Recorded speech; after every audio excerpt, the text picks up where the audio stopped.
how do you, and then you're also obviously running, right? Is what you've said.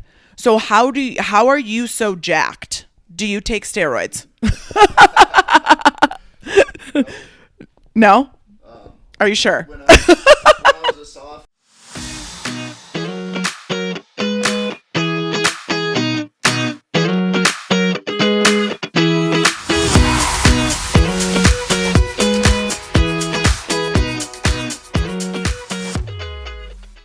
Morning. Welcome to another episode of Gym and Tonic. We have another guest today. Look at us go.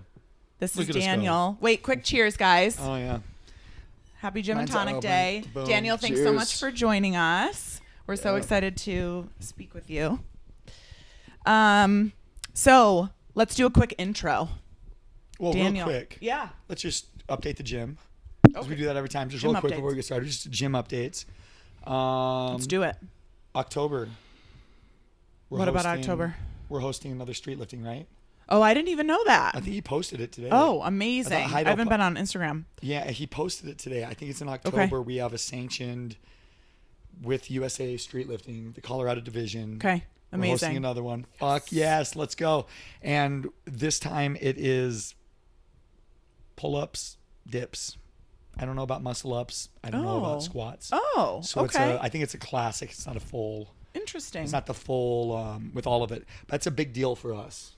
It's a huge deal. I mean, fucking the last awesome. time that we hosted that, all the athletes that showed up, well, first of all, they were amazing athletes, but also they really put us on the map. So many people were great about promoting the gym and posting about their competition, and it was great. I personally like it because every time we host an event, my follower count goes up. I'm one of those guys. I look at that shit. Well, to be fair, Yeah. you were helping to rack weights, and people see you and they look at you and they're Who's like, that guy? who is this fucking jacked dude? I want to be friends with him. No, that- for real. That means a lot to me. It's Like, true. even the weight racking people are jacked. Let's here. go. Right? It's cool too because on so many of those videos that they post, I'm in the background and I'm like, hey, I love sharing that stuff. So Yeah. yeah, so that's a big deal. Heido is crushing it in there. He's getting that back room cleaned up. Yep. He's built 2 weight racks. Yep. We've got a dumbbell rack, a new kettlebell rack. He's absolutely crushing it. You have been doing fantastic with door registration, trying to get people logged in. We have a new system to Yeah. get in. So it's kind of cool. You just walk up on your phone. You don't need to scan anything. Your phone just sends a signal, which is Yeah, kinda cool. it's awesome. But we'd be lost without you. Oh, getting it well, done, thank so. you. Tomorrow is Strength in the City. So I'll What? be, so the big Strength in the City festival. What? Yeah.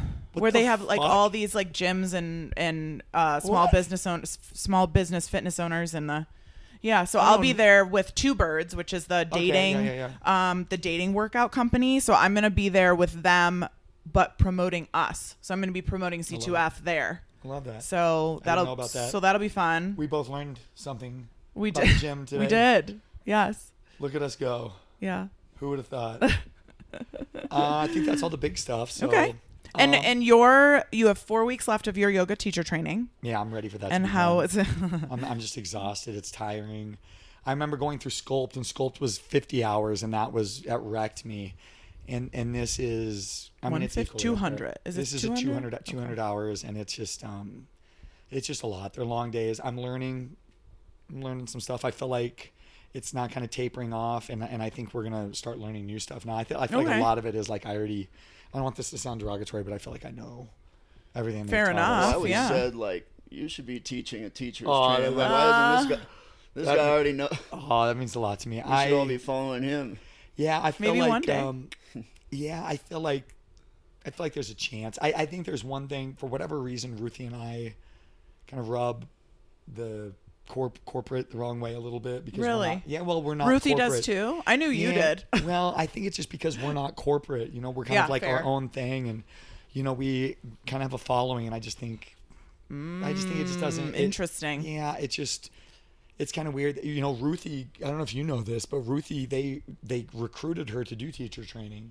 And then she Okay. went in there to do it, and they kind of backed out of it. And it was just kind of a weird thing. So, like I said, not saying anything derogatory about them at all. It's just, you just kind of don't know what's going on with them. But Interesting. But Okay. yeah, that's going good. Everything's Yeah. going great. I'm really fucking excited to have Daniel here. Yeah. Same. This is like a big deal. This is a big deal for me having you here, man.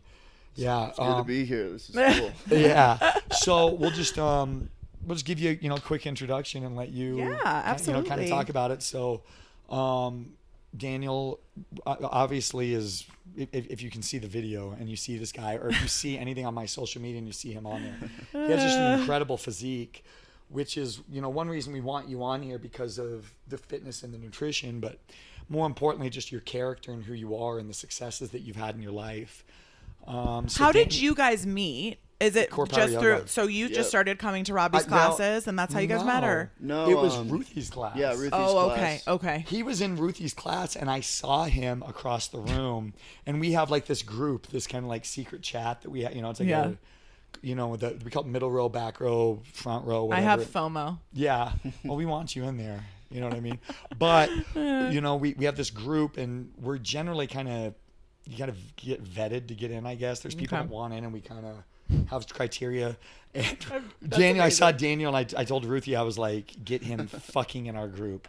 However, whatever we have to do, that guy's joining our group. Oh my like I said, it's not just your physique, but it's just I don't want to sound like I know like I'm special or anything, but I feel like I have a generally good judge of character, and I feel you can.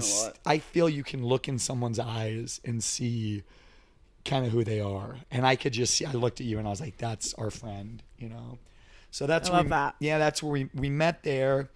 Daniel was, and we'll talk about all this, but you were raised as a Jehovah's Witness, which is something me and you have in common. You're an airline pilot, very successful. That's something we don't have in common. That you're a pilot, which is fascinating. I don't know if it's the same for you, but for all of us, it's very fascinating to learn that about you.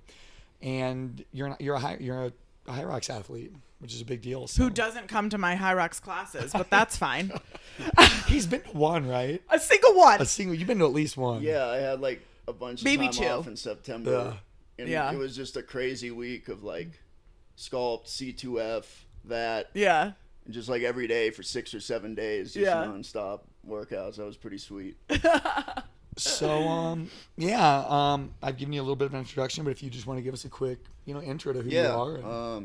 Name's Daniel Specht, 32 years old. I grew up here in Denver. I've been going to the Corepower classes, the sculpt classes mainly, for like almost 2 years now, about 1.5 years. And I've gone to some before, like in the past, like over 10 years ago, but I was never consistent with it.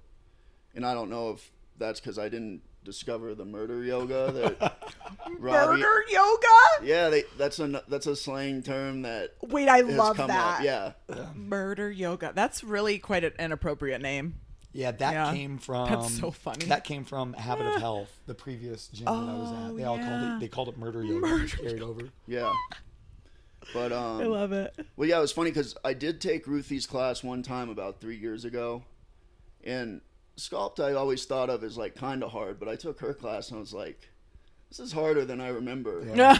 And like all the pulsing, holding, back to reps to pulsing, holding with like tiny dumbbells. I'm like, it kind of clicked. I was like, you can inflict a lot of pain with this. Yeah. And I was busy building flight hours at the time. I was back and forth between here and Florida, but I never really forgot like how intense that class was. So then when I started going to yoga again, I started going to Highlands Ranch again, and then John and his girlfriend kind of took Ruthie's class here and there. So I went there again, and then I was like, oh yeah, I remember her. This is the ass-kicking class. And I naturally just started gravitating like to there. And then I saw you, and I go, oh, there's people like me here. Because like I thought I was like, I was kind of feeling like the only like meathead in the room, Everyone else is like, that's different true. builds. Yeah, people are in good shape there, but there's not. You stick out. You know what I mean? Obviously, Yeah. There's a lot of people in great shape in there. Oh, for sure. Yeah. 100%. Yeah. But yeah, I mean, like I started out in high school lifting weights, and I knew I wanted to do sports. Some of it was for all the wrong reasons, like just popularity, girls, whatever. Yeah.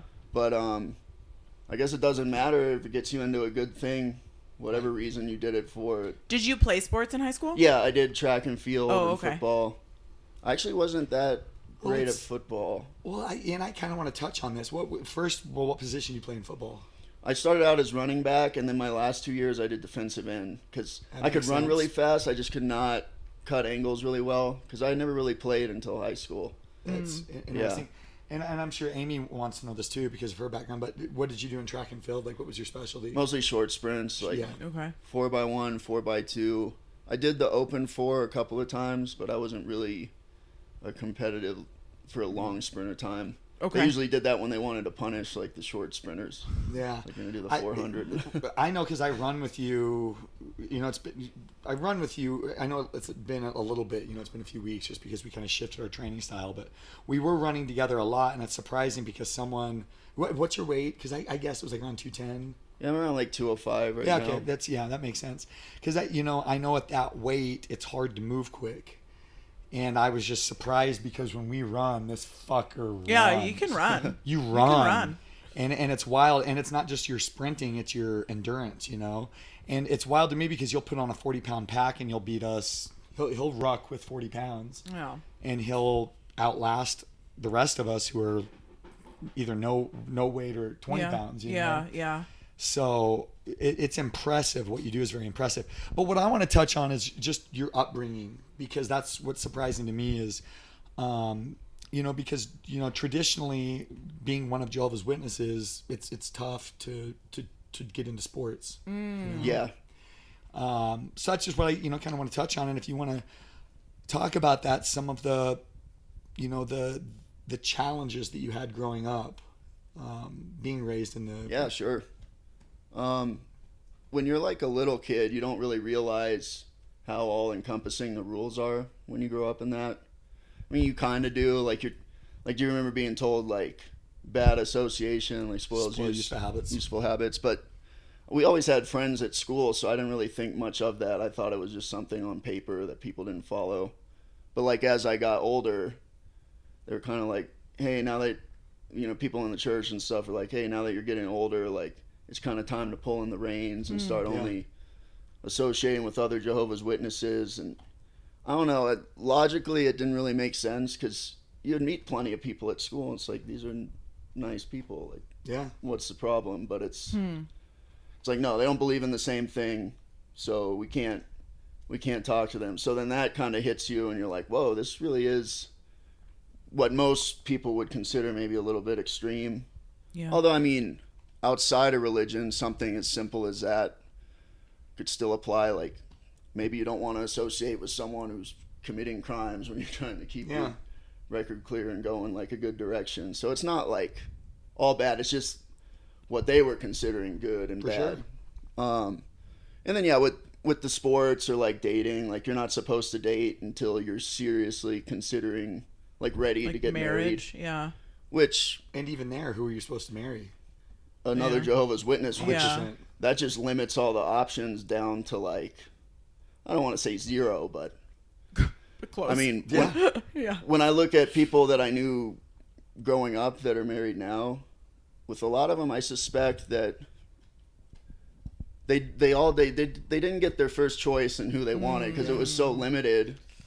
And by that time, if you're not supposed to fool around or do anything until you're married, you might rush into the decision. Yeah, for sure. Just so you can have somebody. Yeah. So I suspect like that went on a lot. I would agree with that. Yeah. 100%. And then the things like, you're not really. They never say, nobody outright says you can't go to college or pursue, they call it higher education. Right. But at the same time, nobody ever really encouraged you to do that stuff either. It's pretty frowned upon. Yeah. Yes, for me it was almost you're not allowed to do it. Yeah. Very borderline. And I'm with you. I think a lot of it is like they put pressure on you to make the decision. It's like it's your decision, it's your call, but if you make the wrong decision, there's consequences, Yeah. And then with sports or any extracurricular thing, again, it wasn't like outright like the scripture says you can't do it. It was more just, well, we should all be trying to make sacrifices and keep a simple life to pursue more like full-time service, like going door to door. And that or going to probably the is meetings. putting you then amongst people that are not all JWs, right? Like if you're doing sports, Yeah, you're that too, amongst all the sorts of- association. My family grew up in a cult called the Plymouth Brethren. Oh, okay. Oh yeah, I remember you telling us this. Yeah. Interesting. I did not personally grow up in it. My dad had left by the time that my dad raised me, although there were some things that were definitely like still some rules that I still had to follow that I felt like came from that religion. But I interviewed my aunt for a big project in college and interviewed her for like 3 hours. And it was all of this stuff that you're saying, very similar. No extracurriculars, no association with anybody outside of the religion. It was frowned upon to go to college. If you did go to college, you had to live at home. You could not live at college. Yeah. Yeah. So it's just interesting how similar a lot of these very, intense religions are to each other. Yeah, and it gets to the point where it's like, when you're not even sure you believe in it or not, but people want you to go down that path, you're kind of like, well, why? Okay, so if no higher education, like, what's the motivation to get good grades in school? Like, what's the motivation to work hard over here, do this or that, if I'm not supposed Fair to enough. capitalize on any of that? So I think that's confusing for teenagers and younger people, like, coming up in it. But it's weird because, like, my parents, for example, I mean, they're great parents. Like, they love me and my brother to death, supported us. Like, we always had food. We traveled a lot when I was younger. They helped me through flight school, really supportive. So we just believe in something different. They are still, they're still Jehovah's Witnesses. Okay. Yeah, they are. And you are not. No. Okay. I mean, how do they feel about that? If you're okay with me asking that. Oddly, when I stopped going to meetings, it was fine. Like, we maintained a good relationship. Okay. And I know that's not always the case. Yeah. And I just want to point out what you just said. When you quit going to meetings, and that's a part of the vernacular. That's the language. It's not church. Yeah. They don't call it the church. They don't call it church. It's meetings. That's interesting it's the Kingdom because Hall. the Brethren's other name that they called themselves was the meeting. Oh wow. Yeah. That's very interesting. Ours too was it's not the religion. It's the truth.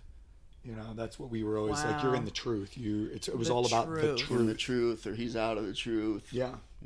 100%. What a word to choose. Like, there's like so much intention behind using that word. It's all of it. The language even, and if you heard me at the beginning, what I introduced you as was one of Jehovah's Witnesses. And that's people, like when you hear other people, you can tell if someone was in the truth or not by the language that they use. And you would always say, it's not like I'm a Jehovah or I'm a Jehovah. You don't say I'm a Jehovah's Witness. It's I'm one of Jehovah's Witnesses. So it's like there's specific language that you can tell if someone was really in it. So that's why, and I don't want to be like a Jehovah's Witness snub or a snob. I mean, I don't want to be like a snob about it, but I can always tell when people are like, oh yeah, I was raised as a Jehovah. You know, you're like, oh, were you?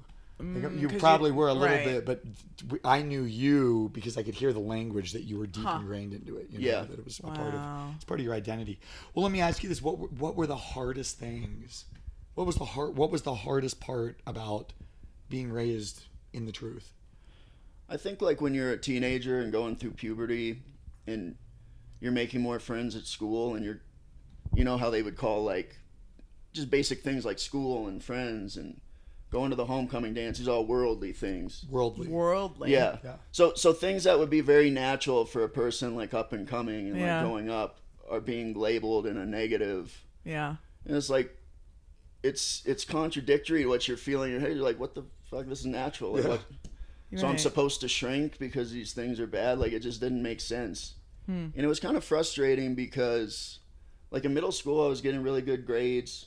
And like my mom had cancer for a few years. Oh, wow. I didn't know this. Yeah. She got, it was breast cancer. But oh, wow.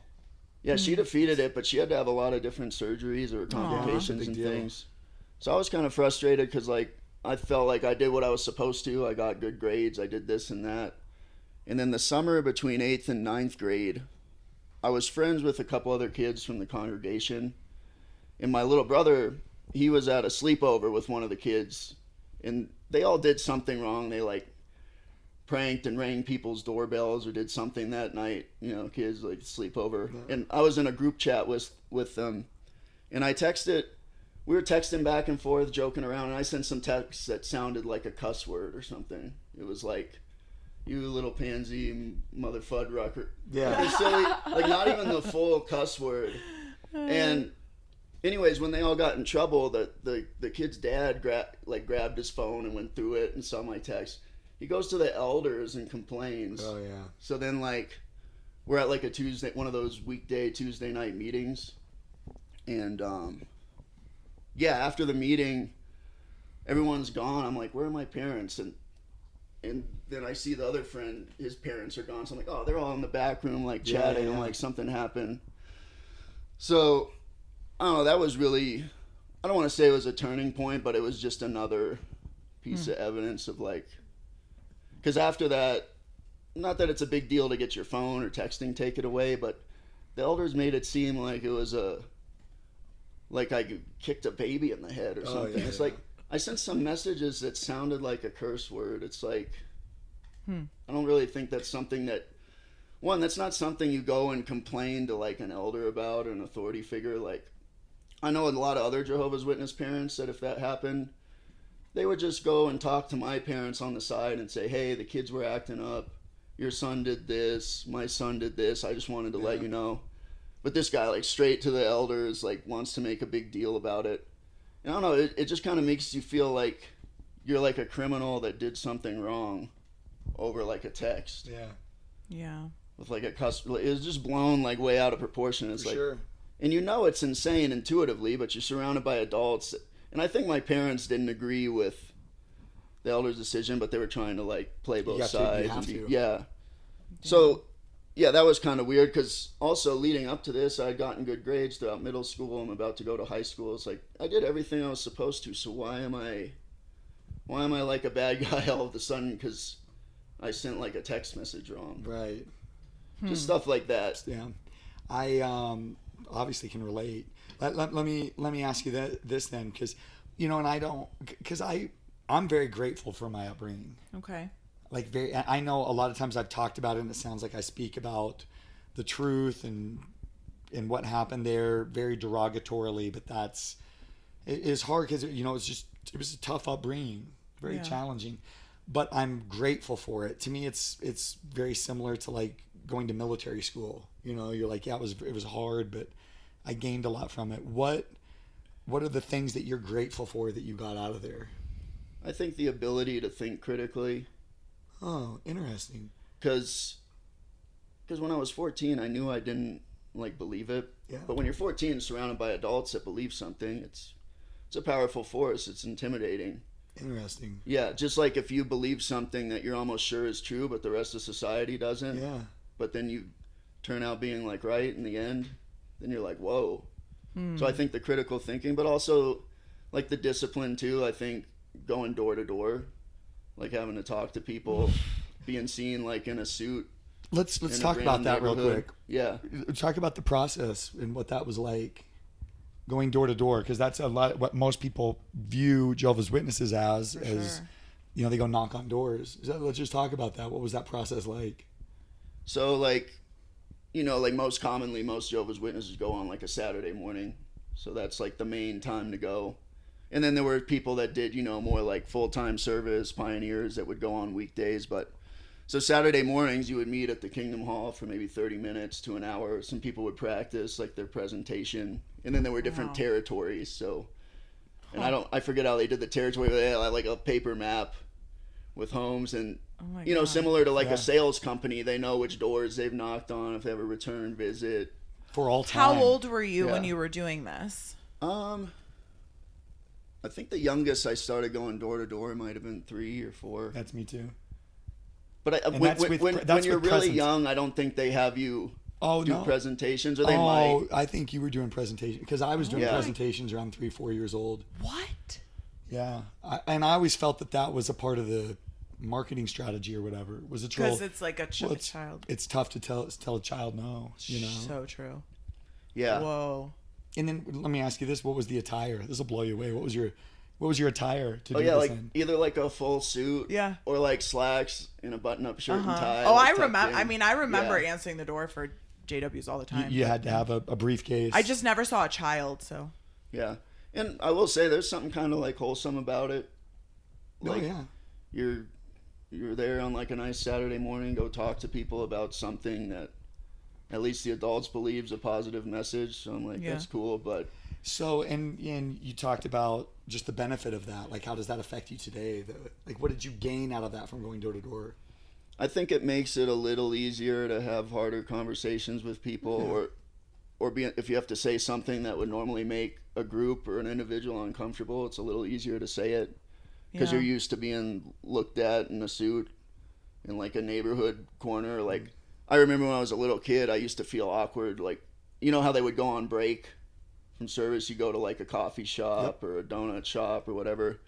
I would always feel a little awkward, like going into a King Soopers with like a suit on, like as a little kid. Like, I don't know, that always. With a group of other people wearing suits.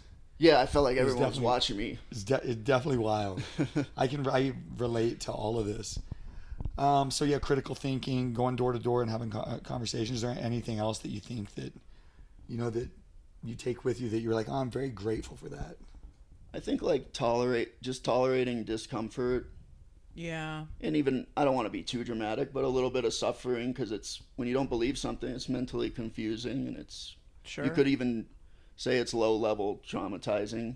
Yeah. And again, that's no fault to Jehovah's Witness parents or anybody, because like on a spectrum from like low level trauma or whatever you want to call it to someone who's been to a war and is just completely fucked up, like no parent or group can do things perfectly to where you experience no trauma or nothing. Sure. So just want to put that out there. But yeah, I think tolerating discomfort and a little bit of like kind of low level suffering, I don't know if that's a good way to put it. I think it's perfect. Do you feel like your upbringing as a Jehovah's Witness has influenced your love for fitness or your, for lack of a better word, like obsession with it, or working, like the love and joy you get from working out, or maybe, or the pain of it all, right? Like, I think it's had to of in some indirect Yeah. ways, like, because when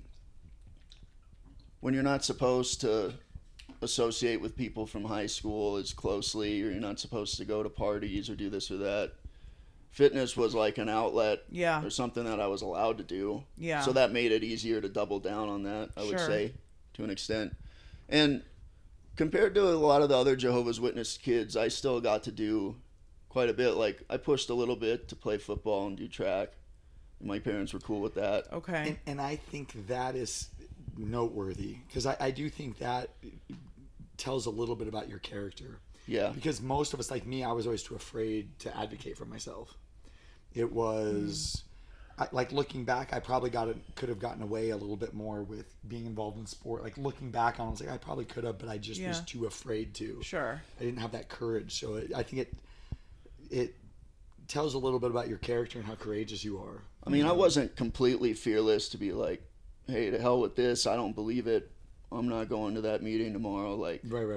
it was hard for me to say, well, I disagree with you, or I don't believe that, or I'm not sure about that.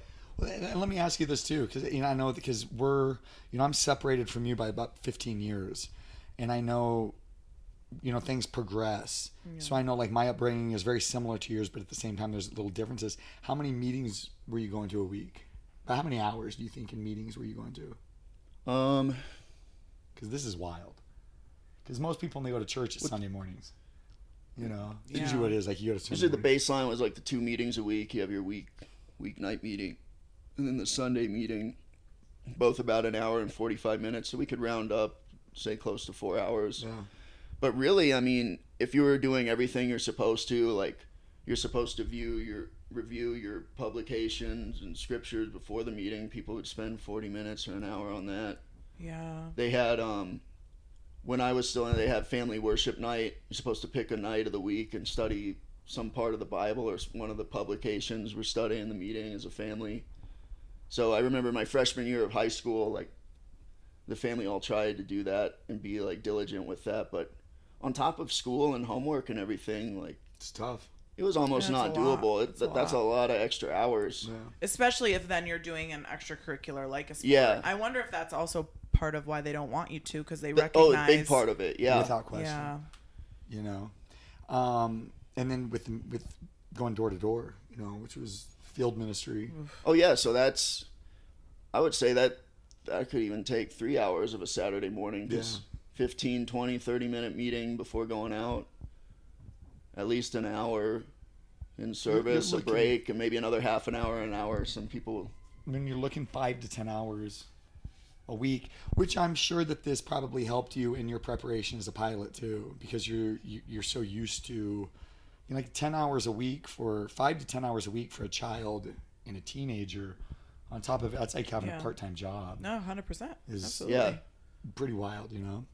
So yeah, well, let's talk. The next thing, I just, you know, not to just completely transition, but is into your career as a pilot and how you got into that and what sparked that. Like, how did you get into? Where was the first time that you decided that you were like, yeah, I want to be a pilot? I always thought I wanted to be a pilot when I was like, it was pretty young, like 4, 5, 6 years old. And then, because we when we traveled a lot when I was younger, like, I always took a liking to like the airport and watching the planes and wondering about the planes, like looking out the window and stuff. So I was always curious about like aviation and I always had an interest in it. So that helped. And then when I was 17, the football season was done and I didn't really know like what I wanted to do. And again, it was confusing because the Jehovah's Witnesses are saying you're not supposed to go to college really. But, and also, I mean, Jehovah's Witness or not, like a lot of kids didn't really know just how many majors in college were not legitimate. Like it was hard to get a good paying job. So nobody really had any perspective on what they should or shouldn't be doing. So I just chose flight school as an outlet. I'm like, you know what, I'm going to at least start. But I still didn't have perspective of like what the industry was like and the sacrifices that would be required and all that. So I did my private pilot certificate while in senior year of high school. I finished it over the summer. And then I did the instrument rating, which is like, you know, flying in bad weather where you can't see and stuff. That was like the second thing people usually do. I did that in 2014. And let me say, about how many hours did those take? Those were about 50 each. 50 hours each? Yeah. Which is a pretty, compared to other certificates, pretty low amount of hours. Okay. But still, like it took a while to do the first one while in school. And I was spacing it out. So I'd done the first 2 certificates and then I went to the University of North Dakota, which was like an aviation school at the time. Oh, okay. But, and I thought, okay, if I go to college, like all my problems are going to like disappear. I'm going to fit in and I'm just going to be normal now. Aw. And like, I made some good friends and that was kind of true to an extent, but it didn't like solve everything. There's just so much you have to like do to integrate yourself after being part of something else that overshadowed you and your whole life. Like you don't even know. There's so much more to learn about the world too. And I guess I kind of realized it's like whether I was a Jehovah's Witness or not, there's still a lot of other problems in life to like overcome. Or there's just still a lot of stuff to figure out. And I don't know, young kids really don't have a lot of perspective on like what the world's like and what it takes to go down any path. So true. So yeah, I went to a semester there. I didn't really like it. I had some friends there, but most people were from like the Twin Cities and other areas, and I really feel like I fit in. So I came back home. Interesting. Yeah.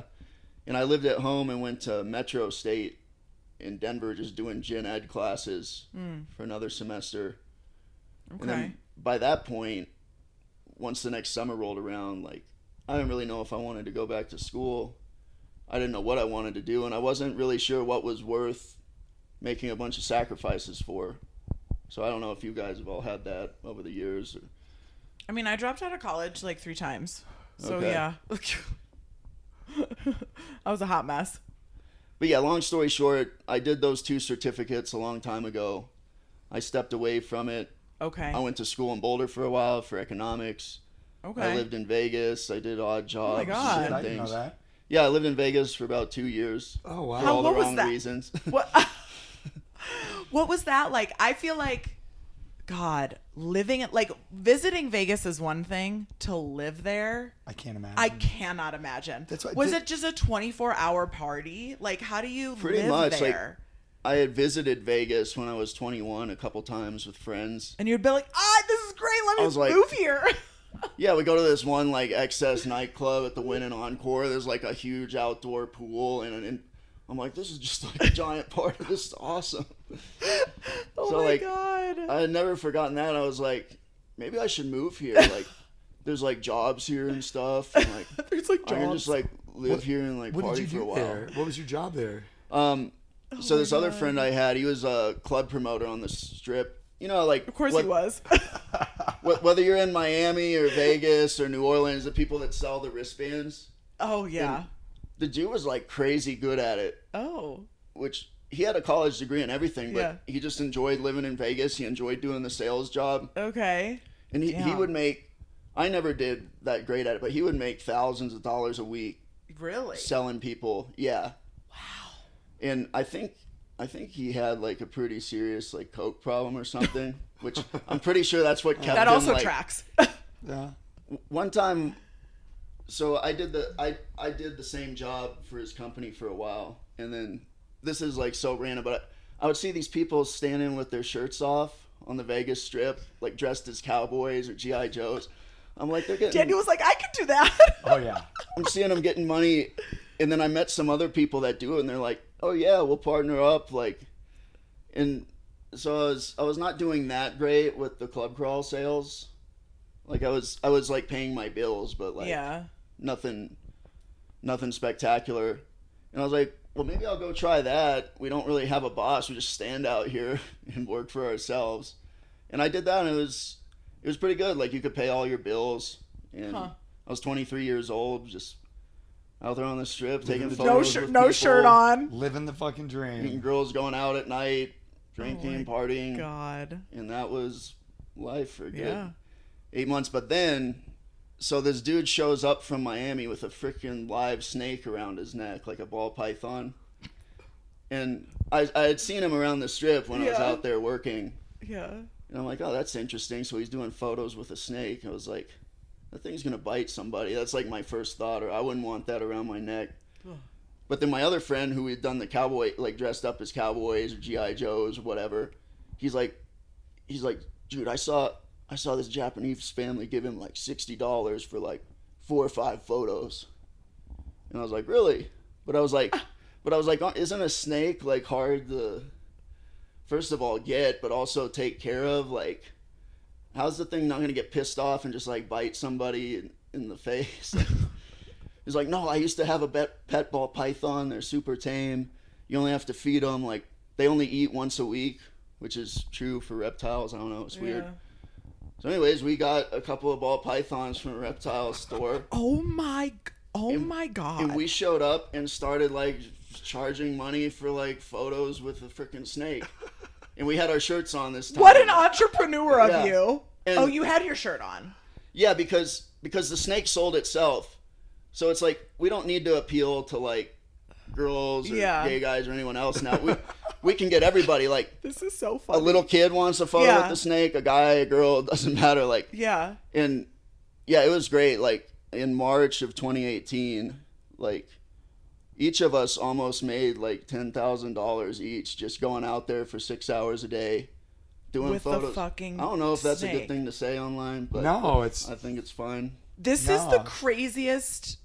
what's wild is, one of Heido's, what attracted me to Heido at the beginning, why I wanted to come to the gym, was Heido's social media. Yeah. He just had a great social media presence, and one of his biggest posts was with a python or whatever. I don't know if you remember that one. He's got that big yellow snake around his neck. Yeah. He's a snake guy. It's fucking weird. And Yeah. I was like, who the fuck He is loves this dude? snakes, and he has the kids like play with them and stuff. So yeah, like my first 7 or 8 months in Vegas, I was kind of over being constantly immersed in like a touristy party scene that gets kind of old after a while. And like not just being able to go to like a regular bar or restaurant without a slot machine.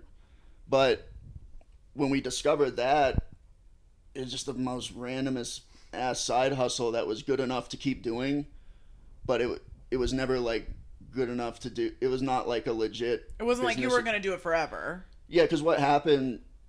So the casinos always didn't like street performers because they take some money away from. Interesting. Even though the strip quarter is technically public, so the cops started taking notice of us, and they started writing tickets for. One was obstructive use of the sidewalk, conducting business without a license, prohibited animals. Oh. So we started getting these tickets, and we go to court, and they would get dismissed, and then we go, oh well, if it was dismissed, and I guess there's no problem. We come back out, and ultimately we'd always have more interactions with cops. A couple times, like they detained us and made us like go to the Clark County Detention Center and get our photo taken. But you weren't being arrested. You were being detained. Yeah, so that was weird. And then you'd go to court, and the judge is like confused. What the hell? Like a snake? That's why you're here. Like we'll dismiss it. So interesting. After enough months and over a year of that, like, it just got to the point where, I can't. What am I gonna do this for 10 or 20 years? No, like, seriously. I don't know. But it was just such a adventure and such a something that was like kind of like a cool little life we created for ourselves that we kept doing it for like a year and a half, 2 years. And we tried it in other cities too. We went to Santa Monica and did it on the pier there. Got kicked out of there. We did it in New Orleans on Bourbon Street. Oh my god. So we're like, there's like an underground like reptile photo hustle around. I went to Europe one summer, and there's a dude in this random town in Poland with a snake around his neck. I'm like, yep, I know he's making money. Oh my god, you're like my brother.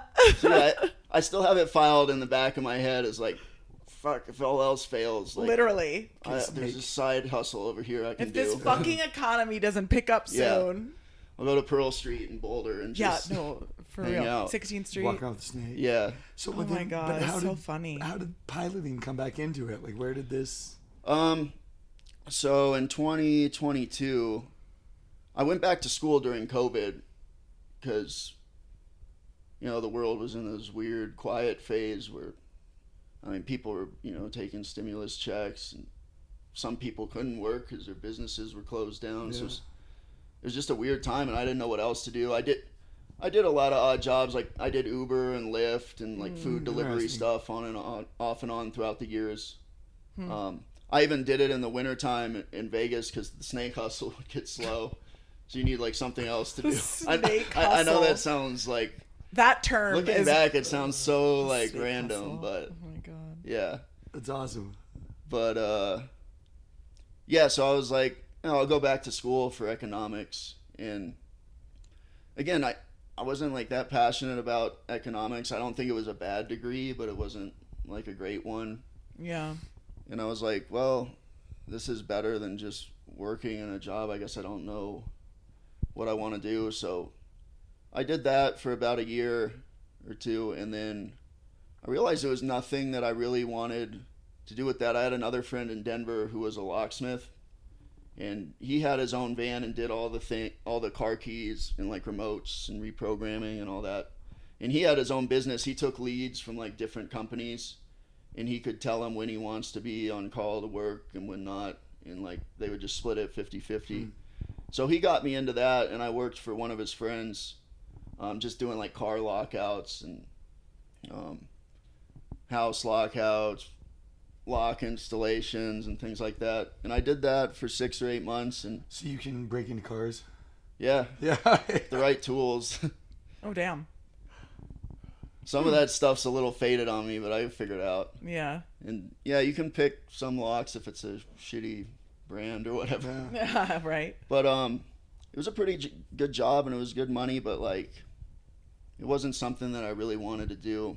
Yeah. But so yeah, sorry, long story short, during COVID, when all the airlines, all the long haul flights overseas, they parked all those planes because there was nobody. Yeah, the world was shut down. Yeah.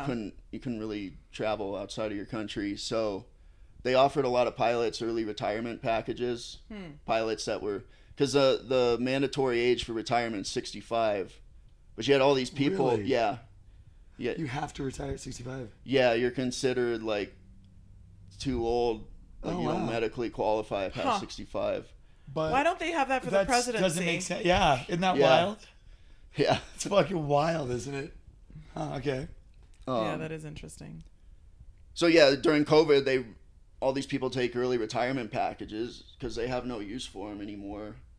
Because like all the long haul fleets for like United, Delta, and all the airlines around the world, that makes a good portion of your pilots. But anyway, in 2021 and 2022, as things got more back to normal, the demand picked up. Yeah, sure. And now all of a sudden it's like, fuck, we need pilots. Yeah. So the requirements, there was always a government like legal minimum of like flight hours since 2009. It was like 1,500 hours, 25 hours of multi-engine, you know, all these criteria.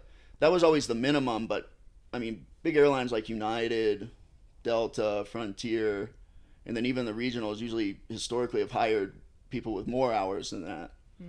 So it really cut down the requirements because the industry demand was so great that it's like we need bodies and seats now. So I saw the writing on the wall and saw the opportunity. And I was at a point in my life where like I'd done all these odd jobs, snake hustle, Lyft and Uber. Snake hustle. I've done all these jobs that I like maybe don't hate but half like why don't I bite the bullet and like focus for 2 or 3 years and do something that I really like. So yeah, I started doing flight school again. I took out loans, got all my certificates, did some flight instructing. I did some time building too, just with another pilot renting a plane, just flying around, just trying to get the hours to get there. Yeah. And then Frontier had a cadet program where they were taking people from like no airline experience, like straight to Frontier. So that was awesome. And I didn't believe that at the time because that historically had never really happened in the industry. I was like, that sounds too good to be true, but it turned out it was a thing. So yeah. So it was still hard to get there, but I lucked out a lot just with timing in the industry. Because I mean, historically, there's people that had to have like thousands of hours to even go to like Frontier. Yeah. Whereas now it's just like that minimum 1,500 hours, and you can get hired as of now. Okay. In 3 years, that could change. The goalposts are always moving. Sure. But yeah, I think it was a good decision. And I always enjoyed traveling when I could over the years, so the travel benefits were like a perk too. And just every job's a job for a reason, but being in something that I'm at least interested in. Yeah. So then when it is like a long day at work, at least it's something I still like for the most part. Yeah. It's important. Yeah. Well, let's get into the fitness. Because this is, I think, what we're all really wanting to know too. So for your size and your physique, you know, because I picture, I could be wrong, but I guess you're probably around 10%, give or take, of body fat. I think I've always been between 10 or maybe 11 or 12%, somewhere in there. Yeah, you're pretty fucking lean for having such mass. I mean, you're pretty lean. Once I got on everybody's psycho program at Corepower and at your gym, I think I've knocked off 1% or 2. For sure. Let me. So let's talk about this. What is your split? You know, what's your training routine right now? Because I think I pretty much know what it is, but let's let everybody know. Yeah. What is it that you're doing? I think because I've been lifting weights and doing cardio and different forms of exercise for so long, like I've been doing it for 20 years, I think I'm getting away with kind of sometimes winging it, but I try to keep a structure when I'm in town or when I'm in a layover city where I know there's a good gym or a good place to run. Because you have this is challenging because you travel. I know when I work with, I don't know if it's the same for you, but all my clients, anybody that travels, it's fucked up. You can't keep up, so it's wild that you're traveling so much and that you're just so fucking jacked, you know? I think if I could have it my way every week, I would do 4, maybe 5 sculpt classes, 2 weightlifting sessions, and some kind of run. Okay. Out and about. And I try to shoot for something like that each week. Okay. But if I don't quite make it, like sculpt, murder yoga is so hard that like you can count on kind of just filling in empty gaps in your schedule with that and making one of his lifts or ideally 2 of them in a week. Yeah. And you're still going to stay in good shape for the most part. For sure. Now maybe I'm on borrowed effort because I've lifted weights for 20 years. It's easy for me to have a week off and just jump back into it. Yeah, probably and go lift true. something heavy or go right into a sculpt class. But more or less, that's kind of like how I view it, and kind of my loose plan as I kind of deal with the airline schedule and like this. Which is tough. Sometimes, yeah, It's like challenging, you know. And I do little strategic things. Like I have enough seniority, I can hold like an actual schedule where it's like for the whole month, you know, we're going to this city on this day, then this one. We have these days off. But I've been bidding to be on call on purpose. They call it reserve. Because a lot of days, especially slow times a year, like you don't get used all the days. So it allows me to be on call and go to a sculpt class near my house, or even your gym, even like C2F, which is 40 minutes for me. I can pack a bag for up to a 4-day trip, bring all my stuff. Sure. Go there and just watch my phone for the last half hour because I go on call at noon. Okay. So I've kind of designed it to kind of be flexible and just pick and choose where to insert like a workout. And so far it works good. This last 6 days that I was on call was super busy. They used me every day. Oh. There were a couple of times I was about to get back to Denver and my phone rang. It's like, all right, you're going here and here now. You'll be back tomorrow. Oh, and they kept adding stuff, so that was fun. Damn. What do you think is number one? What's your number one? Like if you were like, this is the one thing I'm not abandoning.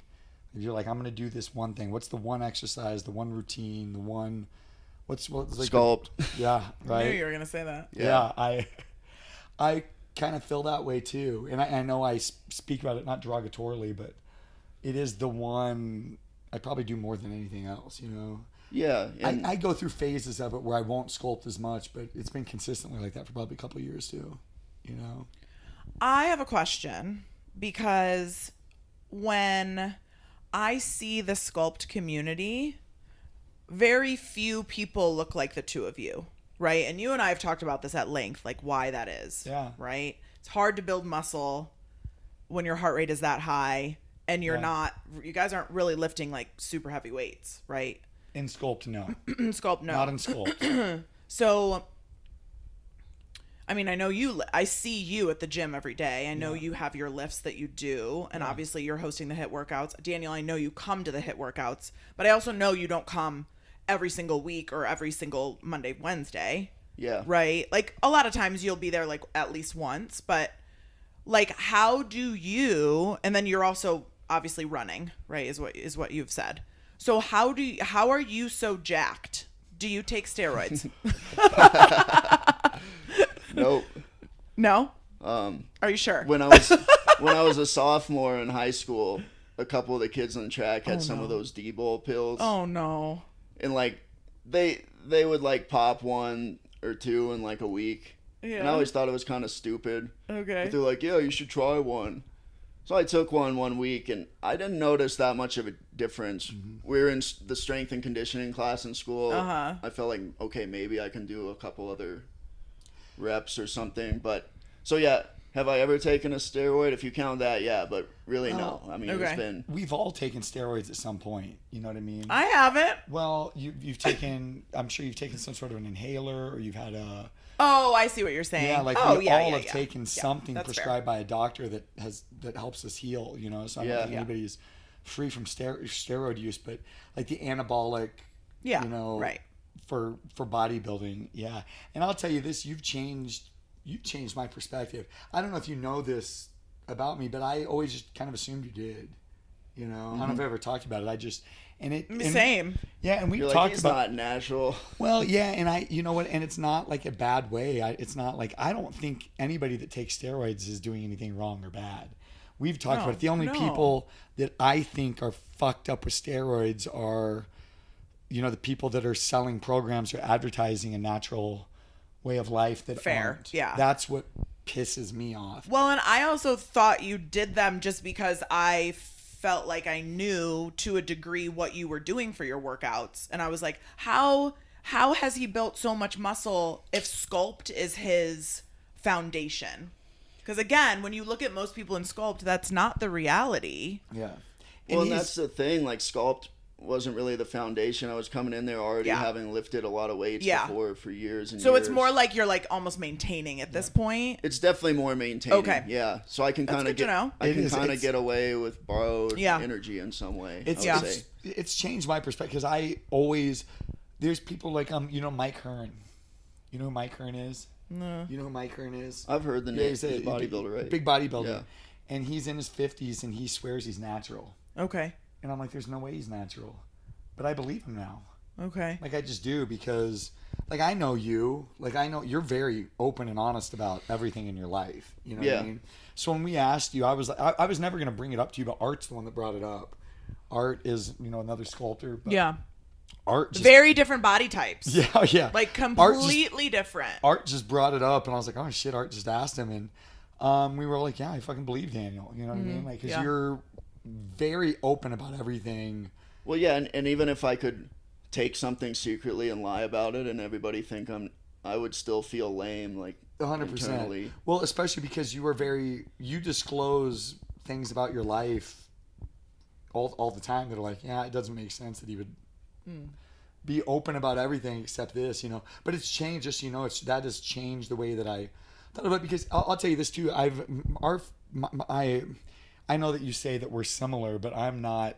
I feel like you're in a different league than me. You know what I mean? Like your physique is just in a different league than mine is.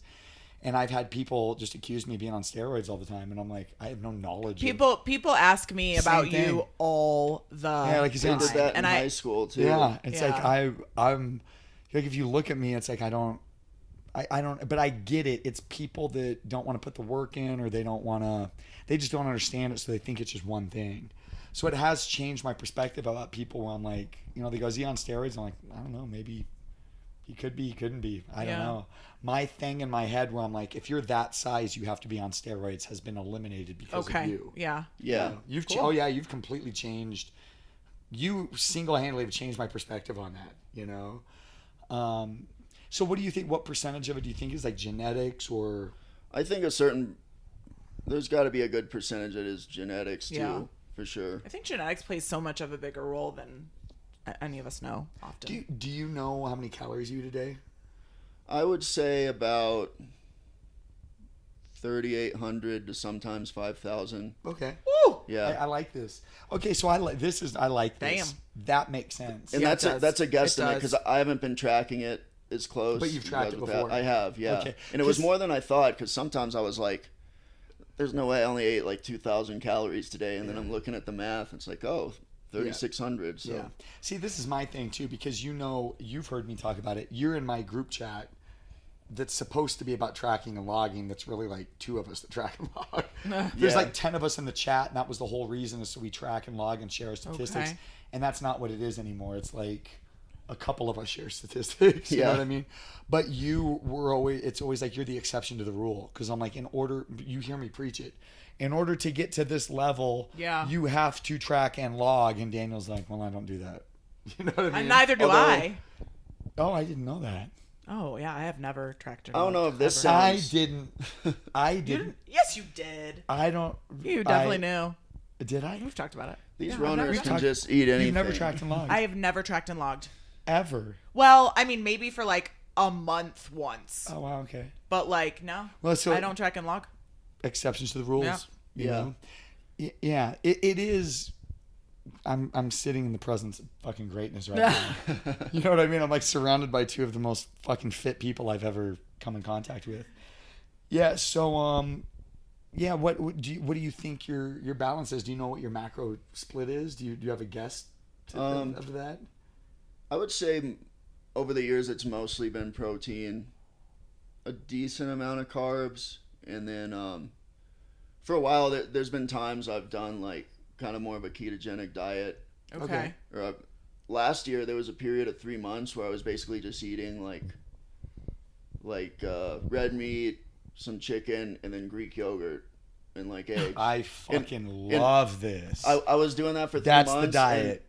But did you not have? Did you have any energy for your sculpt workouts? Somehow, like, Damn. I had a good amount of energy. Huh. I know that. Would I have had more energy if I had more carbs in there? I think so. Yeah. That's undeniable. But okay. But I don't know. I Did felt you really feel good. like it, yeah? Did you it feel like you worked. got pretty lean? Did your body composition change at all or no? I got leaner, but I think maybe that was in spite of having a bunch of Greek yogurt and just going to sculpt more. And then I started going to the lifts at C2F. Okay. So I think body composition changed more because of that. Oh, okay. Rather than In spite because of what you were eating. having a diet that might have been less than ideal for being leaner.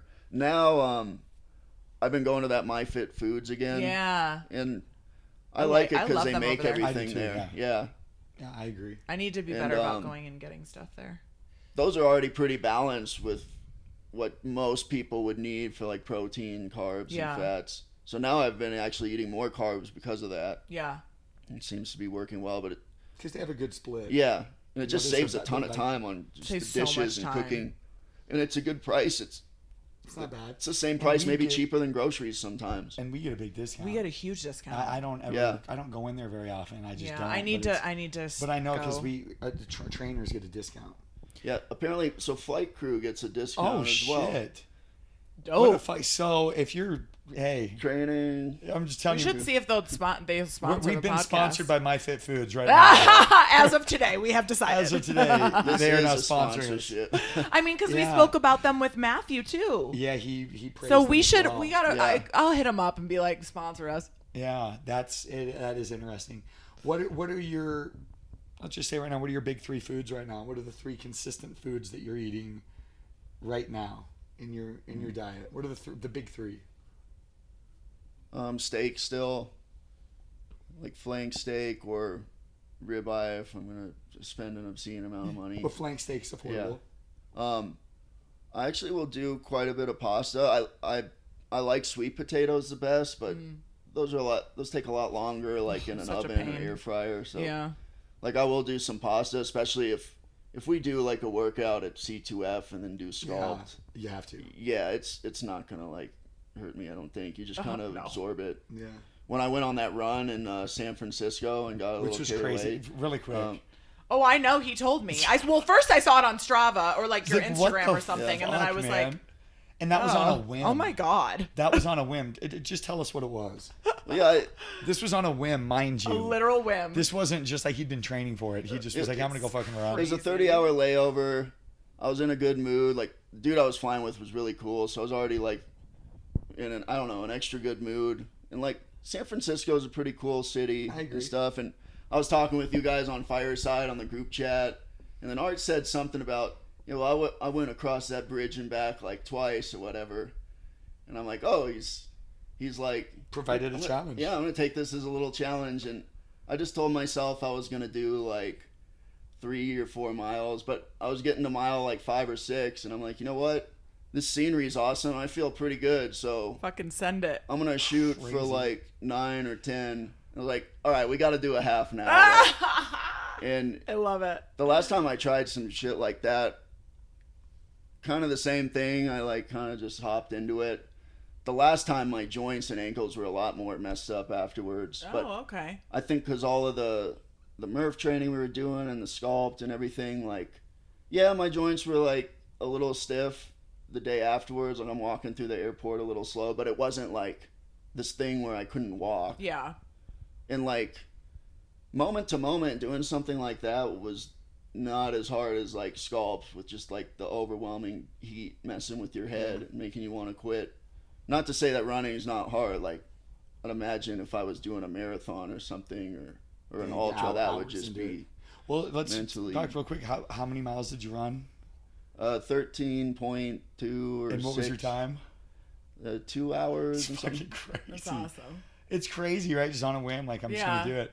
And I think that'll So funny. that'll segue us into just real quick. We just want to touch on it briefly. Is just because you're my HYROX partner, Yeah. and we did HYROX together in New York, which is the first big competition I've been in. So you're a HYROX athlete, and you're also signed up here in For November. Denver. Yeah. Here in November, here in Denver, we're doing one. Yep. So let's just talk about that real quick. Why HYROX? What made you want to do HYROX? I don't know. I didn't even know what it was until about a little over a year ago. I dropped in for a work before I met you guys. I dropped in for a workout at that Arsenal Fitness down the road. Oh wow. Yeah. Yeah. Okay. I just wanted to get into some like functional lifting to see what was going on. And I saw this thing on the schedule like HYROX this, HYROX that. I'm like, what's that? Yeah. And then I never thought much about it. And then I started going to C2F with you guys, and then you had a HYROX workout every Thursday. And then I finally looked it up. I'm like, oh, okay. Yeah. So there's this race that's gotten really popular. And I don't know, something about it seemed a little like trendy, like Run Club or something. I think it is Ruthie a little trendy for sure. Yeah. It's very trendy right now. Yeah. I think Ruthie, or maybe you too, kind of felt the same way. You weren't that interested, but then I don't know. Megan kind of got Ruthie to sign up for the New York event, and then I had done a sim before with you, so I kind of knew what it was about. And then she was trying to get us to come, and I think she said you were down to come. I was like, oh, that'd be kind of a cool trip, and we'll try it out. It was really just that, and.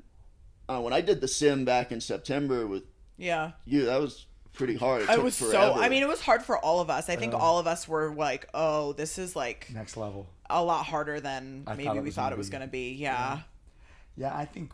Yeah, I thought we were going to get like an hour and 40 minutes or something. Yeah, our time was pretty. It was like you guys crushed it. It was like an hour and 14 minutes, and I think that we can cut out probably at least 4 minutes, I think. Just from 4, yeah. Just from not even from extra work, just strategizing. Sure. You know what? And then let me ask you this: what do you think? Because I like this is the question. We always do this. I put into Chat GPT. I just give Chat GPT a synopsis of kind of who the person like who you are and what we want to talk about, and then it gives me a list of questions. And it had a pretty good question. I like this one. Was what about went wrong? Oh yeah. What went wrong when you were in New York, a part of the HYROX? What was the thing that could have gotten away, or that could have went wrong? That could have went wrong, or did it, or yeah. Well, I don't know if this is something that could have went wrong at the end. Is when we were both getting little random like quad cramps. Oh my god, yeah. While really? Running, I was cramping bad. I'm like, sure enough, I'm gonna step down and like something's gonna like pull, but it didn't. But like on a couple of like strides, I would step down. And you'd get like a little shooting like quiver. I was like, whoa. So that and you guys, what did go wrong is you guys didn't know you had to run through to the finish after the wall balls. Well, yeah, because intuitively, you have it in your head: run, exercise, and then you finish the exercise. So in your head, you're like, wall balls number 8, we're done. Plus, like I thought maybe the target like clocked the finish time. Sure, yeah. That's what I thought. It's a yeah. I get that's that for 100% what I thought. Yeah. I thought the second the last wall ball hit, the race is over. You know, a lot of people, that's their first HYROX. They need a big sign that says, attention. Run through the line over here. Because we were just kind of hanging out. We're just like, we're standing there hanging out. And then we just kind of walked. They're like, oh, you got to go over there. And so we were walking over there, and dudes are running past us. And I didn't even think anything of it. We got passed by, I don't know, 5 or 6 groups, I would think, before we were like, oh, shit, gotta run. Yeah. That's the finish line. I think some of the hardest parts of the race was when I can't remember if it was the sled pull or the sled push or both, but definitely after the last down and back of the sled push, and your legs are all seized up and tight. So heavy. Yeah. We're gonna go run competitively now. Yeah. I'm gonna just tell you this. This is my perspective of it. There's things, because we went into it, because we do this. You're largely responsible for why there's this huge following in our community for HYROX. Like you sparked this. Oh well, thank you. With all of us, but we go through these training things, or you share social media information. It just tells you like these are tips that you're supposed to use for HYROX, and one of them is how to pull the sled. Mm-hmm. And we had a certain way that you're supposed to pull the sled, and Daniel said, "Fuck that." And did it way fast. The way that you're supposed to do it and the way that Daniel does it. So the way that you're supposed to do it that they teach you is you're supposed to lean back, walk with your legs, and Daniel did not do that. And again, maybe I need more practice, but no, even it when we worked. tried that, the way you're supposed to intuitively never really, the muscle memory of that doesn't click with me at all. They tell you don't use your arms, don't pull with your arms. Yeah. Yeah, that's what Daniel did, and he did it so fucking fast. Yeah. It was unbelievable. Yeah. I just sat there and looked over and I was like, holy shit, he is fucking cooking, man. Well, I looked like 1 or 2 lanes over and I saw someone doing it that way. I'm like, that group's going faster than us right now, doing it wrong. Yeah. I'm like, I'm gonna do it wrong right now and do it better because this is stupid. And it worked, you know. So this always goes back to our theme of this podcast too. Is, you know, you got to do what works for you. For sure. Know? I think a lot of people, when you look on social media, it's geared towards people who aren't fucking Hulk-like. You know what I mean? So if you're Hulk-like, you can fucking do that. You know? Yeah, they're definitely considering the fact that you have wall balls coming up and you have like a row or a skier, or I can't remember the exact order, and being like, save your arms, I think is probably where they're coming from. But also sometimes I'm like, when I'm rowing or ski-erging, I know that like I need to be using my legs more, but then I'm also like, but I have a run after this, so I kind of want to save my legs in the same. So it's like, it is very much what works best for you. What are your strengths versus your weaknesses? Well, and I kind of knew like the sleds and then the burpee broad jump was going to be the hardest things for us to get through. Mm-hmm. So I was like, I can burn out my arms doing this. Sure. And it's not going to be that hard to use my arms for the sandbag lunge or a farmer's carry after this. I also felt the way that they teach you to do burpee broad jumps did not work for me. Which was the stepping, or the stepping? I feel like doesn't work for me. I feel like it works for me. I like it, but to me, I feel like I burn more energy doing that, because that's what they tell you, is they're like, oh, this saves energy, and I feel like that drains me. Really? I feel like just falling, and I think too, it's just because we do so many burpees, and this is something, and really quick, I want to touch on this just real quick in Sculpt, because you're one of the only people that does this. I do it, and you do it too. We're very similar in this aspect, because we count our burpees. Mm-hmm. So we're doing, I mean, how many burpees do you think you average in a Sculpt class? So this is in a 60-minute Sculpt class where you're still doing all of the cardio, the weightlifting, the Sun A, the Sun B, with all of that. You're doing all of this work, and on top of that, you're doing on average, I'm going to say earlier in the year, about 75, 80 average. Sometimes you get 100 something, sometimes you get 60. Is it right around, what do you think now? Like around... Now it's 60 or 70. Yeah.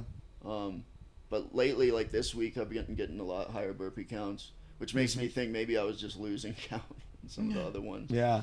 Yeah, I think it's around there, between 60 and 80 burpees a class, you know? So I think we're conditioned for burpees, but the burpee broad jump, I feel like for me, it's easier to just jump, fall down, get up, jump, fall down, get up, jump, you know?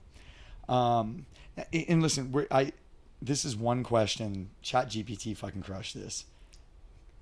You like this one, right? I don't know. Remind me. Yeah, so I'm just going to ask it to you. I'm going to read it word for word from ChatGPT. This is a great question. When you step back and look at your life, what habits or lessons from your upbringing have carried over into becoming a successful pilot, staying in exceptional shape, and performing well in HYROX? Mm-hmm. And were there any beliefs or habits you had to leave behind to become the person you are today? That's a good one. Oh, that's a tough one. It's a tough one, yeah. And I'm an overthinker. It's like multifaceted too, yeah. I don't know about habits to leave behind. Because since high school, I had pretty good habits overall, at least with the discipline. Yeah. And things. What was the first part of that question again? It was. I just think what habits or lessons from your upbringing have carried over into your successes and everything that you've done now? Like, what are the things from your upbringing that you brought with you that have contributed to all three: being a successful pilot, your fitness, and being a HYROX athlete? I think it goes back to just tolerating discomfort. Yeah. And suffering and showing back up again and doing it again, ideally without thinking or overanalyzing. Like sometimes you just have to do something for a few months or years and not worry about a result. And maybe that's easier for me or you to say now because we see the results, so it's more motivating to keep going. Fair. Yeah. But yeah, I would say that. I love it. I think tolerating discomfort is... Well, and I remember like last year, I forget who at the gym was asking you like, oh, well, I don't know how am I going to lift weights and go to Sculpt and then go run all in the same day? And you told him like, dude, just fucking do it. Yeah. And again, sometimes I'll overanalyze. I'm like, double Sculpt, I'm just breaking down muscle. I feel all unrecovered. But sometimes it's nice to just do something anyway. Yeah. And even if it's not like the ideal thing to do for your recovery, it's good for your mind or something else. Yeah. So there's always a benefit. I totally agree. I look at it, for me, as I try to do things that other people don't do. Yeah. What are you not willing to do? That's what I'm going to do. You know. Well, and it's crazy because in our group, things that to the quote unquote normal person would consider extreme is just like the norm. The norm. the normal day of life. I'm working out 4 times a day. It's just like the norm. standard. I'm sure you're the same way. Like hearing people talk about their schedule and it's like I don't have time, and you never say it, but I know you have to think it because I'm the same way. I hear people, and I'm sure you're the same way too. You hear people complain like I don't have time, and you're so lucky to have this time, and it's like I make it happen. And I don't ever say anything when people are complaining about their time. I don't say like, well, I get up at 3:40 every day and I go to bed at 10 p.m. I very, very rarely, you just don't say anything. You just kind of silently suffer. Yeah.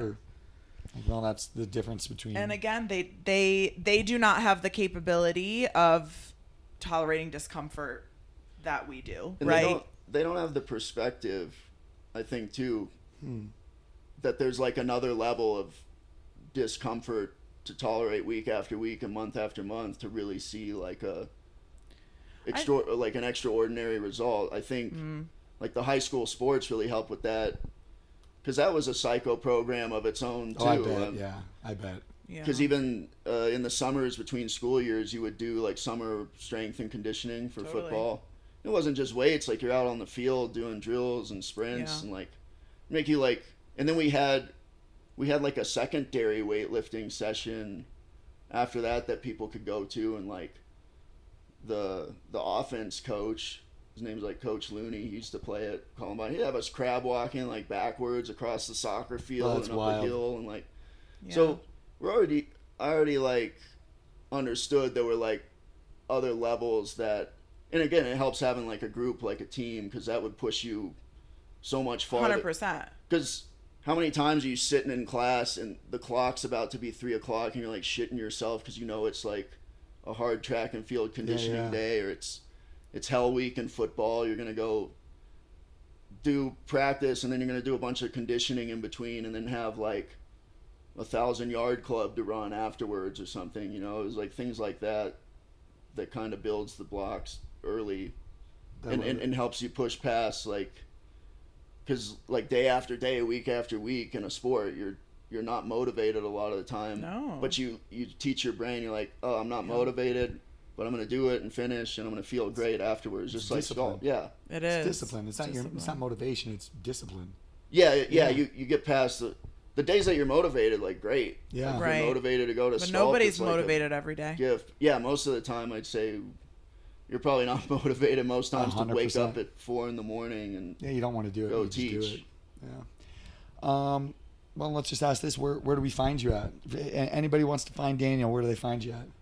I've got Facebook, but I mainly post stuff on Instagram. So I'd say Instagram. What's your handle on Instagram? Dan_Specht. So DAN_SPECHT. Love it. It's German, so silent letters in there. I love it. It's German. Makes sense. You want to shout ours out? Sure. You can find me at chasing with 2 G's _ Amy with 2 Y's. You can find Robbie at 3 boys and dad. You can find Hyro at Hyro_Lopez with 2 Z's .303. And you can find the gym at C2 2 FR Vada. You can find us on Spotify, Apple Podcasts. You can find us on YouTube to watch our videos, which I have been very lax about posting, so I will try to get better at that. You can also find some of Robbie's workouts on our YouTube. I gotta send more of those. Yeah, we're on there. We appreciate more than anything interactions, you sharing it, liking what we're doing, subscribing. Yes, sharing with a friend, like that's one of the best things you can do. Be like, oh my god, I really liked this episode, let me share it with you. Come to our gym, come check out our free classes. Robbie has 2 classes on Mondays and Wednesdays at 11:30. They are HIT. I have a free HYROX at 12:30 on Thursdays. Red Rock Saturday. 8:30. Yeah. We got a lot of stuff for you guys. We also have a sauna now, which Robbie didn't even fucking know. I don't know. Was very excited because whenever I post videos of me working out at least twice a week on my stories. Yeah. And sometimes they get some interactions, but most of the time, you know, people kind of roll their eyes like, "Oh, fucking another video of Robbie working out." But anytime Daniel's in it, I just get fucking, who is that? Oh my Who's God. that guy? You know what I mean? It was like the side, the eyes, like who's that? So The I'm couple times I've posted him too. Oh, yeah, it's I like- also get them. Yeah. Yes. So I'm glad that, you know, because I've been trying to get you on here for a little bit. We're glad that, and I know it's because you have a very busy schedule. Yeah. Yeah. So thank you so much Yeah, for thank you. making the time to get here and just share a little bit of your story with us and some inspiration for other people to know you can do it too. You know, You have a very interesting story, especially with regard to the snake hustle. yes. I Yeah. will never forget it. When I listen to myself like recount some Yeah. of that stuff, I'm like, it hits you in hindsight. That's so You're like, random. oh my God, that was my Oh, it was life. cool. I mean, I don't Yeah, know. it's been Yeah. great. Life So is short. life Gotta is short. This is very find true. got that things right. to do. So thank you very much for coming on. Yeah, thanks for Amy, having thanks me for on. producing the show. Thank you for listening, subscribing, sharing it with people. I'm excited for this to get on social media because Yeah. I'm gonna gain followers from this. I already know that. I'm gonna post this shit of Daniel, and it's gonna gain some traction. This this episode will drop on Monday. So Oh, this upcoming Monday. Yeah. Oh, that's quick. yeah, That's a quick turnaround. I get some shit turned around here. Yeah, that's a quick turnaround. Hey, with all the gym footage though, we have you guys to thank and Matt and all the other. We've got hours worth Oh, of yeah, so true. videos, and I like to joke that the thirst traps or whatever. They are. Yeah, I was trying We've to say. got hours and hours because of you guys. So that's awesome. Yeah. I was trying to say I may not be a great trainer, but I give you a lot of content. Yeah. You're gonna have a lot of content if you come in and train with me. You know? You're also a great trainer. Well, I appreciate. Oh yeah, that. he's a great trainer Yeah, and a thank you. leader. Well, yeah. Aw, thank you for that's so true. making me fucking blush. All Yeah. So thanks right. again. Thanks, guys. We'll see you on the next episode.